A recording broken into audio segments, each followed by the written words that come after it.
Ele diz: até que a morte apodreça esse corpo que tanto prezamos, e descerre aos nossos olhos assombrados a realidade imortal do espírito desprezado, os arrependimentos amargos e os remorsos dolorosos arrancarão de nossos lábios naquele dia uma frase melancólica e tardia: Jesus estava certo quando disse: ame ao próximo como ama a si mesmo.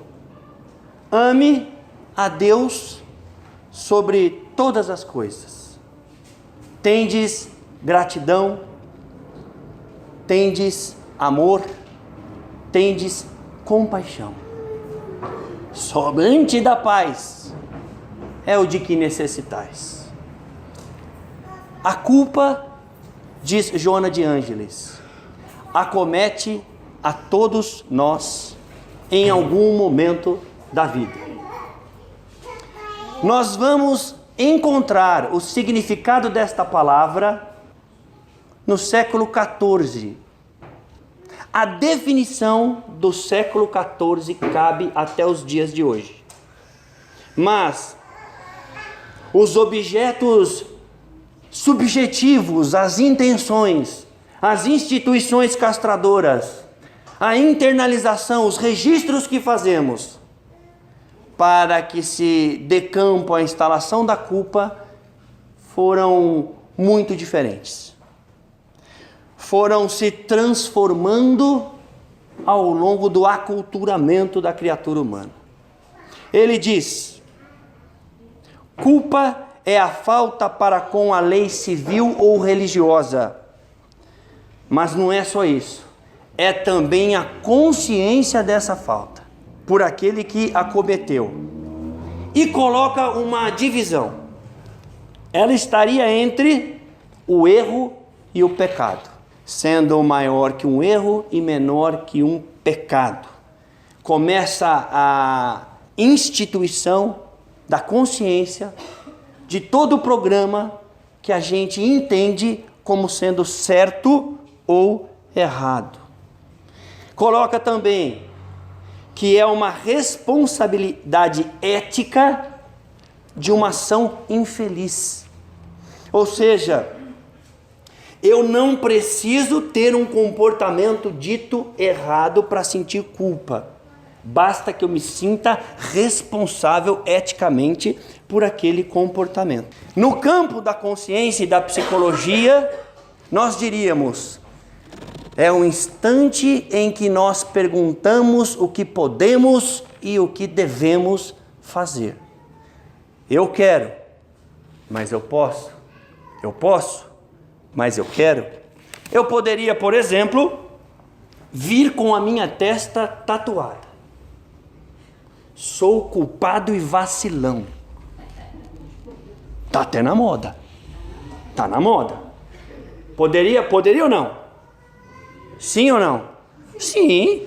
No regulamento do NEAC não tem nada que proíbe palestrantes virem com a testa tatuada. Anota aí. Nada obstante eu devo fazer isso? Não cai bem. É um assunto polêmico. Se aquilo não cabe no bom senso, nós não fazemos. Então essa definição ela serve para os dias atuais. Vamos ver o que mudou no campo subjetivo daquilo que é entendido como a instituição castradora, o foco da origem da culpa. Vamos entender como é isso. Existem várias correntes da psicologia que sempre se debruçaram para o entendimento da culpa. E nós vamos pegar a ideia das 4 principais correntes para a gente entender qual é a definição de cada uma delas naquilo que elas convergem. A primeira força em psicologia, a psicologia comportamental, conhecida também como behaviorismo, que coloca o sujeito muito determinado pelo ambiente, define que culpa é a divergência entre o comportamento esperado de nós e nossa atuação no ambiente. que se afiniza com a segunda força, que é a psicanálise, que a maioria de nós conhecemos. A psicologia de Freud. A psicologia de Freud coloca o determinismo psíquico, a instância do inconsciente, como fundamental no comportamento humano. Freud foi o primeiro a vasculhar o invisível mais profundo do ser humano. Foi ele quem descobriu o inconsciente e dividiu, num primeiro momento, este espaço, esse campo de atuação psicológica em 3 instâncias muito importantes: id, ego e superego. Quando o id é o inconsciente profundo, o ego é a manifestação consciente das nossas próprias vontades, e o superego é a instituição reguladora, é a instituição castradora, é a instituição que responde o que eu posso e o que eu devo fazer. E cada um de nós formata esse funcionamento de forma diferente. Ele diz: a origem da culpa se dá pela frustração, pela distância entre o nosso protagonismo e a linguagem criada pelo superego. Ou seja, aquilo que o superego permite que nós façamos. A terceira corrente, a terceira força em psicologia é a psicologia humanista, que rompe com estes determinismos do ambiente e do inconsciente, da primeira e segunda forças, para colocar a responsabilidade no sujeito. É conhecida como a psicologia focada na pessoa. O homem não cabe nesses determinismos que essas duas correntes vinham apresentar, diz essa corrente. Um dos seus autores principais, Carl Hanson Rogers, conhecido como Carl Rogers. Ele diz o seguinte: a origem da culpa é um sentimento negativo contra si mesmo, pela consciência de algo que foi feito erradamente. Veja que ele traz para a consciência, para a leitura do sujeito, que se afiniza muito com a doutrina espírita, e nós vamos chegar lá. Quarta força de psicologia, aquela muito bem estudada por Joana de Ângeles, a psicologia transpessoal. Agora o homem não é mais determinado pelo ambiente, não é mais lido apenas pelo inconsciente, ele não é apenas a pessoa, a persona que ele utiliza na atual romagem terrena, ele é o espírito. Considera elementos extrasensoriais. E diz que a origem da culpa é a ação entendida como um delito que se encontra íncito no mapa das realizações pessoais. Pode manifestar-se como angústia de forte impregnação emocional ou em forma de representações ou lembranças inconscientes reprimidas que ressurgem em comportamentos ou até mesmo em sonhos. Jung é o seu principal autor. Então, Joana de Ângeles, em toda a sua coleção psicológica, se debruça nesses entendimentos, traz um texto que fala a psicologia da culpa através da mediunidade de Divaldo Pereira Franco e começa a fazer um entendimento onde somente a doutrina espírita poderia chegar. E isso não é para puxar a sardinha para o nosso lado, não. Porque para Joana de Ângeles não basta apenas aspectos científicos. Não basta apenas a gente entender que existe um funcionamento psíquico. É preciso entender a culpa como um sentimento que acomete o sujeito desde antes da sua encarnação. Ela diz que a culpa é um fenômeno que atinge espíritos imperfeitos. Logo, quem de nós não sentimos? Todos então vamos experimentar a culpa. A culpa se origina de duas formas, ela amplia. A que procede da sombra escura do passado, da consciência que se sente responsável por males que haja praticado em relação a outrem, ou a que tem origem na infância, da atual encarnação. E aí a gente vai entender o que é a instituição castradora. Aonde o ego se fortalece. Como decorrência da educação ministrada pelos pais. Então, a culpa é aquilo que a gente entende como certo e como errado. Traz consequências? Sim ou não? Sim. Consequências da culpa, o que é? Frustração, sofrimento, desequilíbrio, angústia, tristeza, baixa autoestima, baixa de energia, perda do entusiasmo da vida. E o que define o tempo da sua instalação, segundo Joana de Ângeles? Intenção. Quanto tempo demora para se instalar a culpa em mim? Depende da minha intenção. Se eu tiver intenção em ferir o outro, ela demora. Não sinto culpa. Não sinto. Estava a fim de matar, matei. Não me sinto culpado. Agora, se eu não queria prejudicar, ela se instala imediatamente. Então, pela intenção, a gente vai entendendo o tempo que ela se instala.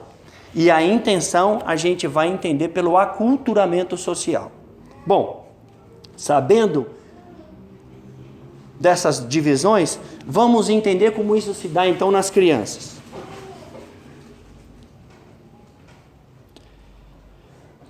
A criança, desde cedo, vai aprendendo a discernir entre certo e errado através das leis morais de quem?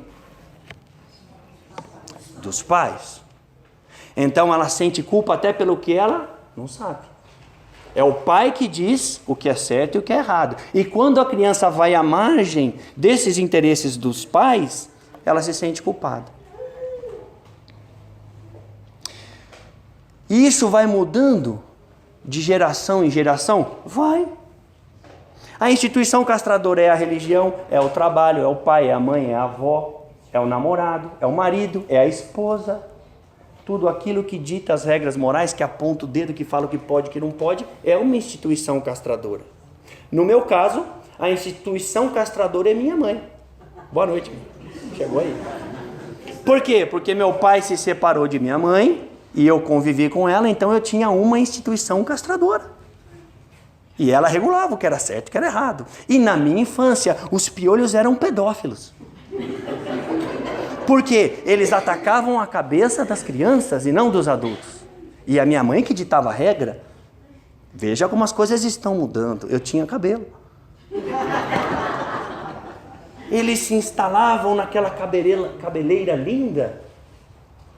E a minha mãe esquentava um pano com vinagre e fazia uma túnica. E falava, pode ir para a escola, menino.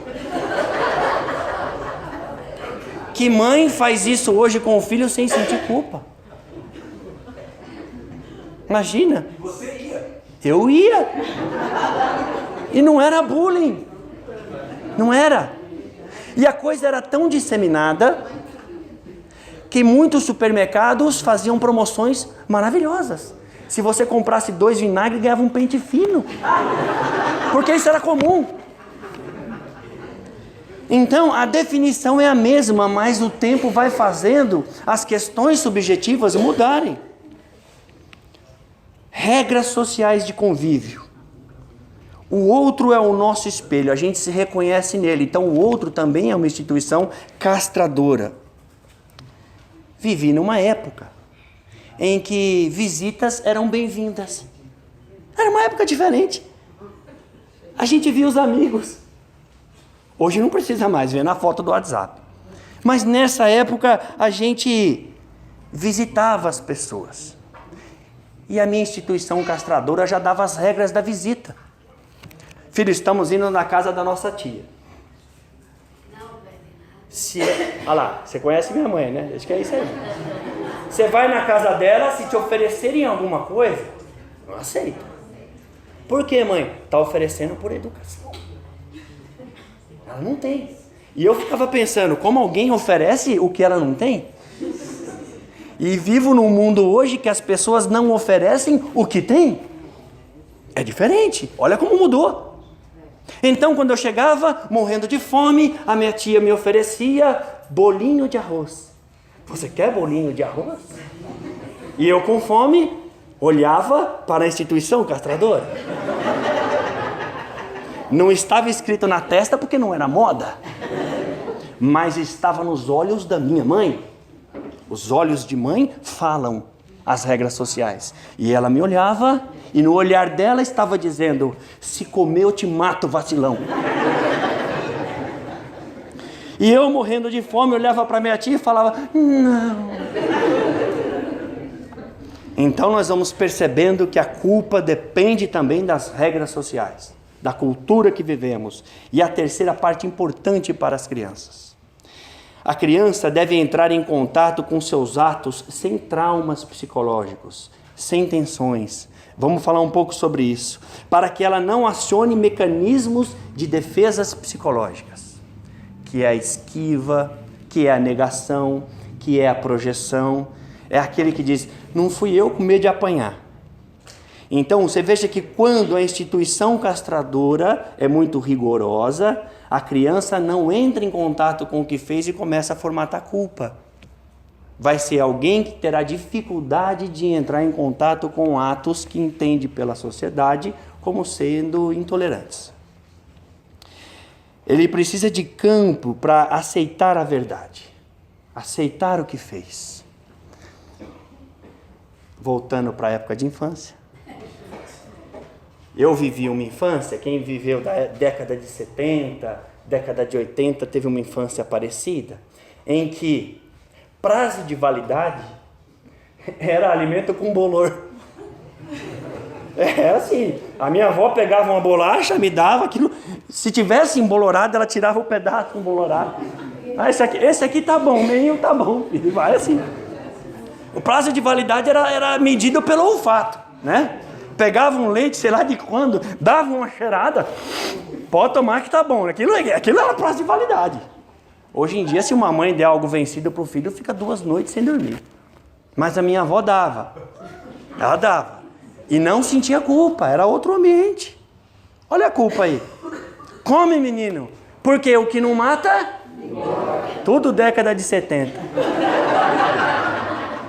O que não mata, engorda. E tá aqui. Encarnado e gordo. Quer dizer, estava certo. Mas a gente vai percebendo com isso que essa possibilidade de entrar em contato com aquilo que faz com que o nosso superego, esse regimento que regula, se afrouxe um pouco, a fim de dar campo à manifestação das verdades, daquilo que nos incomoda. O que pode ajudar? Depois que a gente entende como ela se instala nas crianças e nos adultos, o que pode ajudar? Antes de chegar e acrescentar as questões espirituais. Psicoterapia, por exemplo. Psicoterapia é aquela oportunidade que eu vou ter de deslocar a culpa que eu sinto do objeto para o que eu sinto, o sentimento. Traduzindo em miúdos, eu sinto culpa por uma série de questões que estão fora de mim. Invariavelmente, essas são as queixas. É por causa da minha esposa, é por causa do meu marido, é por causa do ato que eu fiz, é por causa de uma série de coisas que eu vou projetando para fora de mim, e enquanto eu quiser mudar essas coisas fora de mim, eu terei pouca autonomia de vencer a culpa. Então a gente aprende que a culpa se dá pela leitura que a gente faz das coisas. Nesse sentido, quando a gente desloca para o que sente, o outro eu não posso mudar, mas o que eu sinto eu posso, porque o que eu sinto é meu. Então eu vou ressignificando aqueles sentimentos negativos, entendendo que eu preciso mudar o que eu sinto, já que eu não posso mudar o fato. E a gente vive querendo mudar o fato. Então eu tenho que aprender a fazer o quê? Leituras diferentes, para não ficar mal, para não ficar triste. Vamos supor que eu esteja aqui fazendo a palestra.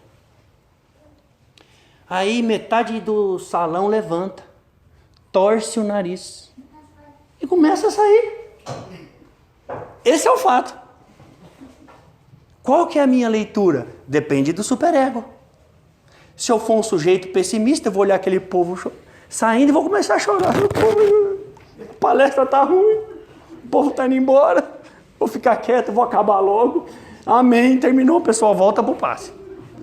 Mas se eu tiver um superego mais fragilizado e uma ação mais otimista, eu vou fazer outra leitura do mesmo fato.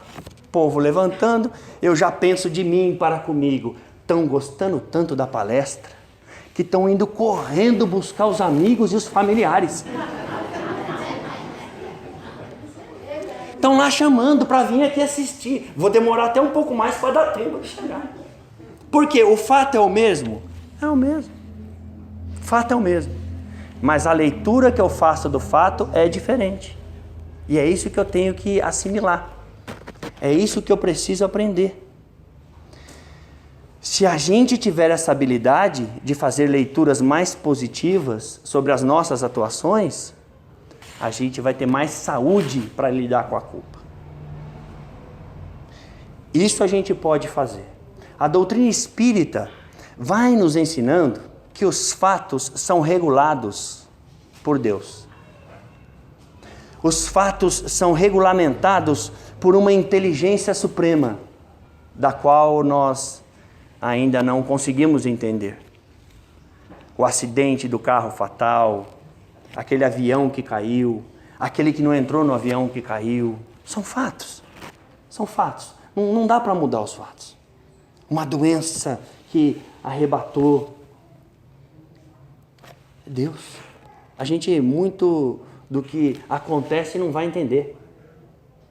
Agora a gente tem a capacidade, dentro da nossa inteligência relativa, de lê-los com mais sabedoria, com mais inteligência, com mais espiritualidade.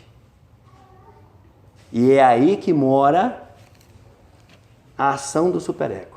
A capacidade que eu vou tendo de melhorar a leitura dos fatos. Para sair da fixação e ir para a ressignificação. Porque a culpa nos coloca nessa fixação de ficar só pensando naquilo. Quando eu trago para o meu sentimento, mudo o que eu sinto, aquilo vai tomando um outro significado. O erro vira aprendizado. A doença vira uma bênção que vai curar o meu espírito. Aquilo que não me pertence, eu não vou ficar tentando resolver. Porque a gente vai sofrendo até pelo que não fez. Tem um monte de gente que sofre pelo que não fez. A gente faz culpa até quando pega um cardápio num restaurante e escolhe a comida pelo lado esquerdo. A gente está tão acostumado a escolher a comida pelo lado direito do cardápio, né? Que é onde estão os valores, tá, gente? Lado direito do cardápio está o valor da comida. Lado esquerdo do cardápio está que comida é. Quando a gente vai no restaurante, a gente olha no lado esquerdo e escolhe o prato. No lado direito escolhe o prato, fica sem culpa. Quando escolhe do lado esquerdo faz culpa, porque o prato é caro. Então eu lembro da história de uma mulher, que eu já contei aqui, ela fazia culpa pelo comportamento do marido. Que além de agir errado, brigava com ela. Ficava bem e ela sofria. Ela foi então conhecer a doutrina espírita. As obras de Allan Kardec. A proposta do espiritismo fez com que ela renovasse o seu pensamento. Ela teve contato com uma questão fundamental, a 621. Que Allan Kardec pergunta: onde estão escritas as leis de Deus? E a resposta dos espíritos: na consciência de cada um. E ela fazia um exame de consciência e via que seus atos eram tudo do marido. Então ela mudou radicalmente. Mas ela tinha um ritual que o marido ficava observando. O ritual é que sempre que ele brigava com ela, em vez de discutir, ela ia no armário. Mexia lá em qualquer coisa no armário, parava, voltava, e ele curioso. Um dia ela foi viajar sozinha, o marido ia ficar em casa. E ela falou: olha, você pode mexer em tudo aqui dentro, mas por favor, aquele armário ali você não mexe não. Imagina o que o marido fez quando ela foi viajar. Primeira coisa, foi no armário. O que ele encontrou lá? 4 ovos e um punhado de dinheiro. R$14.350 em dinheiro vivo. E ele falou, entendi, tá guardando dinheiro, não briga mais comigo. E ficou curioso. Quando a esposa voltou, ele não teve dúvida, ele perguntou, desculpa, eu olhei, ele não fazia culpa de nada mesmo, né? Mandou o avesso da culpa, que é a desculpa. Desculpa, eu olhei. O que é aquilo? Não, isso daí eu aprendi na doutrina, que eu não vou ficar me magoando não, com coisas que eu não fiz. Mas o que tem? O que tem nessa doutrina que você coloca 4 ovos lá dentro? Ela falou, pois é, eu tenho que fazer o seguinte, toda vez que você me aborrece, e eu percebo que a coisa não é da minha consciência, não é minha, eu coloco um ovo lá dentro e não brigo com você. Aí ele fez uma conta básica, fazia 12 anos de doutrina espírita, e falou, nossa, em 12 anos, todo feliz, né? 12 anos, apenas 4 ovos, 4 desentendimentos, que maravilha. Ela falou, não dê muitas gargalhadas não, porque toda vez que faz 2 dúzias eu vendo por R$3. Tá lá os 14.350.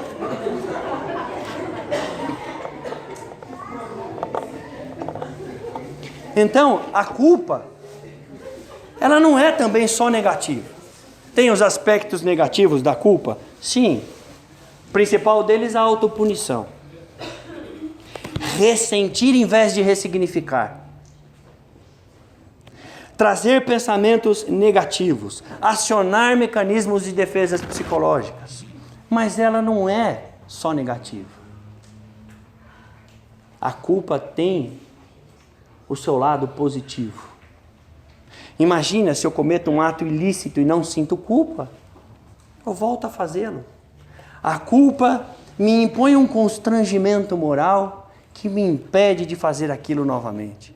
É a culpa que, por vezes, me coloca diante de uma situação onde eu passo a considerar o outro. Eu saio daquela visão egóica das coisas que só tem que atender aos meus interesses e olho para o outro. Eu só sinto culpa na relação com o outro. E nesse sentido, a gente vai tendo atuações diferentes. A gente vai se tornando mais doce, mais gentil. A espiritualidade até nos ensina que essa gentileza que encontramos nos casais de namorados é a proteção espiritual para que aquelas 2 almas se unam. A doutrina favorece o casamento. Depois que casa, larga, né? Já cumpriu, agora é com vocês. Mas quando está namorando, então o sujeito fica namorado. Ele não cobra tanto. Não é assim no namoro? Daqui de cima, às vezes, eu sei quando a pessoa está casada ou quando é só namorado. Quando você está falando sobre os aspectos negativos da vida e o casal é um casal de namorados ou de noivos que se amam, que estão naquele lance todo, né? Eles se entreolham assim, dá até um suspiro, né? Assimilam as coisas para eles, né? Quando é casado já é diferente. Você fala, você tem que perdoar, por exemplo, né? Tem que ser mais humilde, por exemplo. Em vez de se olharem, um dá uma cotovelada no outro. Como quem diz, acorda, escuta, porque isso aí é para você. Quando o pobre do cônjuge não vem na palestra, então, ele volta, ou ela volta, e dá a palestra de novo em casa. Primeira frase, você devia ter ido hoje. E daí vem o restante, né? Porque é assim, é a projeção. Não entro em contato com o que é meu, projeto no outro. E é até estranho quando casais, muito tempo juntos, agem diferentes. Eu contei aqui certa feita de um casal de idosos, mais de 50 anos casados, e um olhava para o outro e, meu docinho de coco. O senhorzinho ia atrás da esposa assim, bijuzinho, quer água fluidificada? Joaninha, minha gatinha, só bichinho pequeno, né? Porque o que a gente está acostumado no casamento é os bichos tomando um tamanho maior. Não é assim? Começa com Joaninha, gatinha, anjinho, vai virando outra coisa. Boi, vaca, porco, vai virar uns bichos maiores, né? Está acostumado com isso. Anta, Mas ele estava tudo nos bichinhos pequenos. E é estranho, diferente, né? E eu perguntei para o Senhor, qual que é o segredo de tanta felicidade no casamento? Porque eu percebo o carinho. Ele olhou assim e disse, tem segredo não. Faz quase 30 anos que eu esqueci o nome dela. Se eu perguntar, eu estou morto. Porque ela era baixinha, né? E instituição castradora baixinha, corre. Corre. Baixinho é tudo brava. Um amigo meu disse que não cresce e fica revoltada. Mas o que a gente vai percebendo é que a culpa tem um lado positivo. Eu tenho que entrar em contato. Quando a gente fala para dar campo para a criança, sem muita tensão psicológica, para que ela possa manifestar o que ela fez, ela vai começando a entender qual é a regra que ela tem que internalizar. Qual é o espaço que ela ocupa no ambiente. O que na psicologia chama nicho psicológico de atuação. Eu tenho um campo que é meu. E a gente às vezes comete esse mau hábito de não respeitar esse campo de atuação. Nós temos na figura do João da Cruz e Souza, poeta brasileiro, filhos de escravos alforriados, conhecido como Dante Negro, Cine Negro, ele que nasceu na antiga Nossa Senhora do Desterro, hoje em Florianópolis, viveu 37 anos, 1861 a 1898, mas teve ocasião de fazer peças maravilhosas, sonetos lindos, falando da importância do sofrimento. Fazia soneto em apologia ao sofrimento. Ele tem um soneto em apologia à dor que é maravilhoso. E ele ressalta algo que só a poesia pode ressaltar. E ele vai de encontro com a proposta da doutrina espírita, quando o materialismo coloca na doença algo degenerativo e ruim. A doutrina espírita às vezes aponta a doença e o sofrimento como a cura do espírito, como remédio, como aquilo que vai salvar. Ele dizia, a poesia metafórica é a forma possível de fazer aflorar preocupações espirituais. A poesia é a linguagem de uma consciência aberta, rasgada, cujas feridas refletem a imagem simbólica e mística de semântica religiosidade. Ele fez um soneto maravilhoso sobre a culpa, colocando como esse sentimento ruim que nos faz crescer. Ele dizia, espírito do mal, ó Deus perverso, que tantas almas dúbias acalentas, veneno tentador na luz disperso, que a própria luz e a própria sombra tentas. Símbolo atroz das culpas do universo, espelho fiel das convulsões sangrentas, do gasto coração no lodo imerso, das tormentas vulcânicas sangrentas. Toda a tua sinistra trajetória tem um brilho de lágrima ilusória, as melodias mórbidas do inferno. És mau, mas sendo mau é soluçante, sem a graça divina e consolante, réprobo estranho do perdão eterno. Não é bonito? Coloca essa ferida como uma possibilidade de mudança. É dor, mas ela é engendrada por nós. Deus não nos coloca um quinhão de sofrimento sem que haja uma necessidade divina de senti-lo. Essas propostas da psicologia, elas vão encontrando ressonância em nós, fazendo a gente aceitar quem a gente é. É justamente o que diz a doutrina espírita, sobretudo nas nossas questões atuais. Um poeta contemporâneo chamado Francisco Everaldo Oliveira Silva, vocês conhecem ou não? Francisco Everaldo Oliveira Silva. Vocês conhecem o Mário Sérgio Cortella? Conhece, né? Pois é, o Mário Sérgio Cortella oferece... Ele abre os braços ao Francisco. Ele faz referência ao Francisco. O Leandro Carnal, conhece? Também adora o Francisco. Esses filósofos contemporâneos, eles adoram o Francisco. Se eu disser a frase do Francisco, eu acho que vocês vão descobrir quem ele é. Ele dizia assim, ó: muitas vezes eu tentei fugir de mim, mas onde eu ia, lá eu estava. Quem? Tiririca. Muitas vezes nós tentamos fugir de quem nós somos de verdade, com medo de operar mudanças em nós. Divaldo Pereira Franco fala que o indivíduo está perdendo o endereço de si mesmo. Na medida em que a gente não gosta de acessar o nosso lado sombra do poeta. Mas é só acessando essa sombra que a gente vai mudar. A gente vai fazendo um movimento onde se confundem os verbos parecer e ser. E esse é o nosso momento atual. Onde o momento exige muito mais uma atuação nossa no verbo parecer do que no verbo ser. A gente se preocupa muito mais em parecer. E aí, nós vamos lançar a mão de uma série de possibilidades tecnológicas que favorecem essa atuação. É só a gente ver as mídias sociais, é só a gente ver as conversas virtuais, as visitas que perderam o campo de manifestação, e a gente não vai aproveitando o tempo.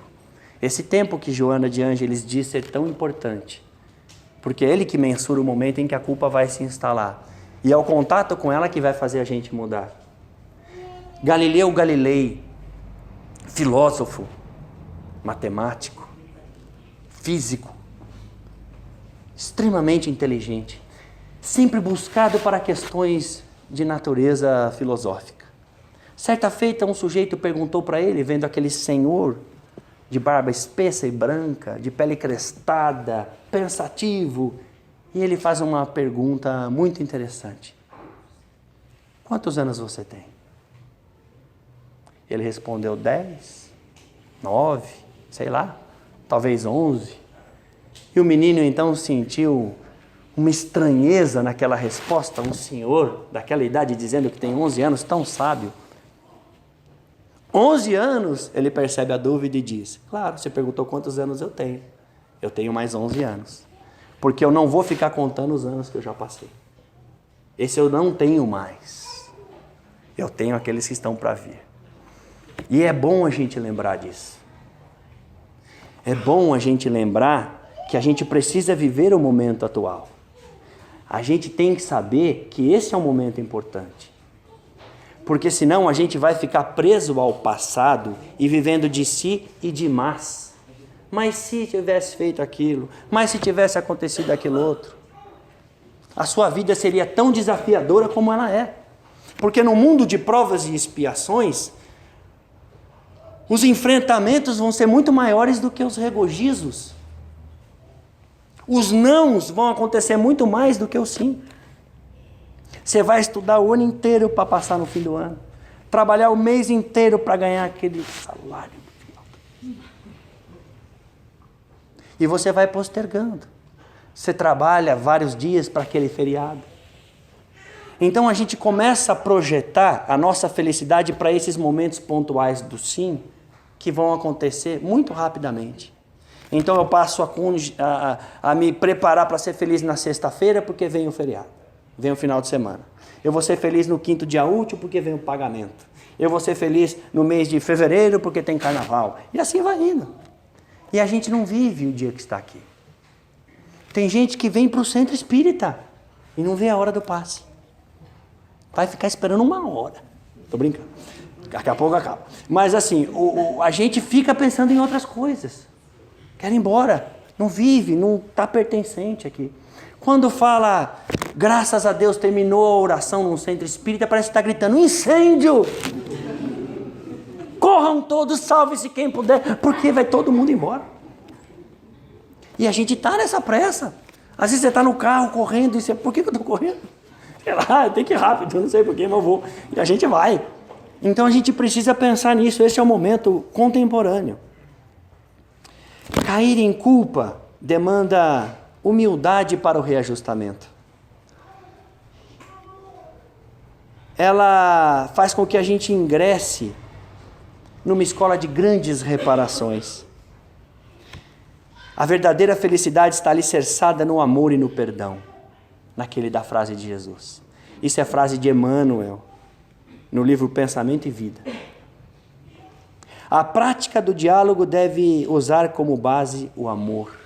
Isso é Paulo Freire, que fala da instituição opressora, daquilo que a gente vai assimilando, que vem do outro sem refletir, sem pensar. A imersão em nosso mundo subjetivo dá-nos a vitória sobre nós mesmos. Frase interessante. O paradoxo curioso é que quando eu me aceito como eu sou, então eu mudo. Carl Roger. Aceitar-se a si mesmo é um pré-requisito para a aceitação do outro. Carl Roger. Parece até que esses teóricos conheciam a doutrina espírita. Não perca sua liberdade colocando a culpa em sua própria fraqueza. Mahatma Gandhi. O importante é ter a indulgência para com o defeito dos outros. É uma das virtudes contidas na caridade. Tratai de construir virtudes opostas aos defeitos que você vê no outro. Em uma palavra, fazei de maneira que não se vos possam aplicar estas palavras de Jesus. Vê o argueiro no olho do teu vizinho e não vê a trave no teu próprio olho. Essa lição extraída da terceira parte do Livro dos Espíritos, que tem todo um movimento de perguntas e respostas acerca das leis morais.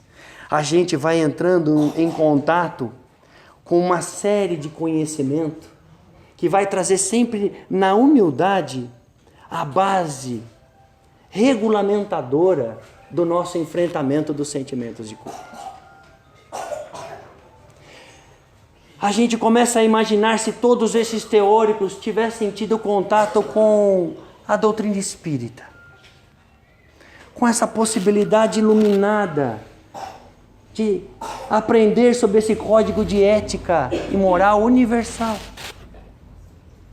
Desde 18 de abril de 1857, na livraria Danty, em Lyon, na França, passaram tantos e tantos pensadores fenomenais que podiam ter ampliado os conceitos científicos acerca desse tão importante enfrentamento.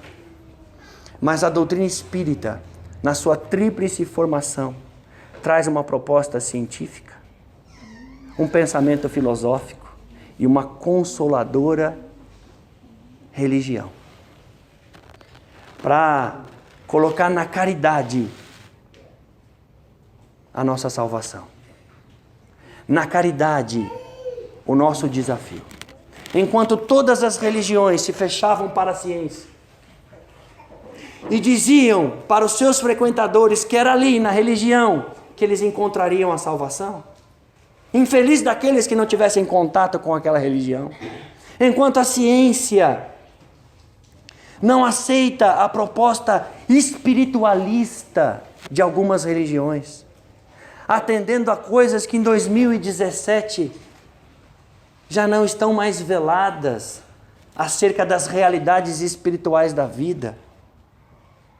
Enquanto eles se fecham para esses conhecimentos, a doutrina se abre e coloca na caridade está a salvação. Daí a máxima de Allan Kardec: fora da caridade não há salvação. Não é no centro, não é só no aculturamento, é na caridade que exige de nós o amor maior apregoado por Jesus. Quando você se desprende do ego, dissolve o superego e começa a olhar para o outro e amá-lo verdadeiramente como ama a si mesmo, entendendo que o nosso desafio é esse, amar o outro, e nós sofremos porque não somos amados.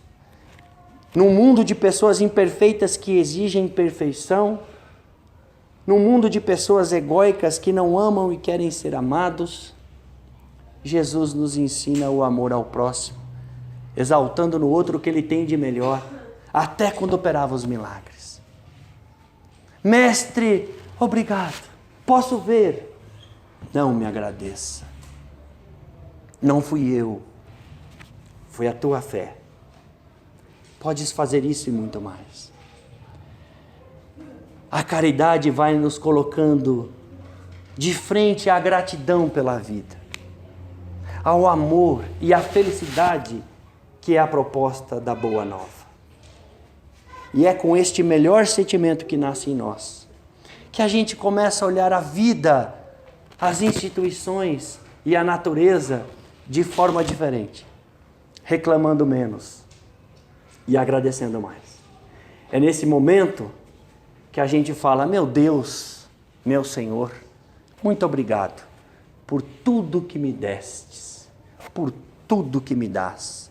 Muito obrigado pelo pão, pelo ar, pela paz, pela beleza que os meus olhos veem no altar da natureza, olhos que fitam o céu, a terra e o mar, que acompanham a ave ligeira que voa fagueira pelo céu de anil e se detém na terra verde, salpicada de flores em tonalidades mil. Muito obrigado, Senhor, porque eu posso ver o teu amor, e é diante da minha visão que pelos cegos eu te formulo oração, porque eu sei que depois desta vida, na outra lida, eles também me enxergarão. Obrigado, Senhor, pelos ouvidos meus, que me foram dados por Deus, ouvidos que ouvem o tamborilar da chuva no telheiro, a melodia do vento nos ramos do salgueiro, a dor que verte no coração do mundo inteiro. Ouvidos que ouvem a música do povo que desce do morro na praça a cantar, a melodia dos imortais, que a gente ouve uma vez e não esquece jamais, a voz canora, melancólica e melodiosa do boiadeiro, e a dor que geme e chora no coração do mundo inteiro. Diante da minha faculdade de ouvir, é pelos surdos que eu te quero pedir, porque eu sei que depois desta dor no seu reino de amor, eles voltarão a sentir. Obrigado, Senhor, pela minha voz, mas também pela sua voz. Pela voz que ama, que declama, que ensina, que alfabetiza, que legisla, que ilumina. Voz que trauteia uma canção e que a teu nome profere com sentida emoção. Diante da minha melodia, eu te quero rogar pelos que sofrem de afasia, os que não cantam de noite, os que não falam de dia. Por eles eu oro e a ti imploro com miseração, porque eu sei que depois desta dor, no seu reino de amor, eles também falarão. Obrigado, Senhor, pelas minhas mãos, mas também pelas mãos que aram, que semeiam, que agasalham, mãos de ternura que libertam da amargura, mãos que apertam mãos, mãos que no seio embalam um filho de um corpo alheio sem receio, e pelos meus pés que me levam a andar sem reclamar. Obrigado, Senhor, porque eu posso caminhar, e é diante do meu corpo perfeito que eu te quero louvar, porque eu vejo na terra infelizes, aleijados, adoentados, e eles não podem se movimentar. Então eu oro por eles, porque eu sei que depois desta expiação, numa outra reencarnação, eles também caminharão. Obrigado por fim pelo meu lar. É tão maravilhoso ter um lar. Não importa que esse lar seja um barraco na favela, um ninho, uma casa no caminho, um grabato de dor, um bangalô, seja lá o que for. O importante é que dentro dele exista a figura do amor. Amor de mãe ou de pai, de esposa ou de marido, de filho, de amigo. Amor na presença de um cão, na companhia de um irmão. Porque é muito doloroso viver na solidão. Mas se eu a ninguém tiver para me amar, nem um teto para me agasalhar, uma cama para repousar, um cão para me acompanhar, nem aí reclamarei. Pelo contrário, eu te direi: obrigado, Senhor, porque nasci.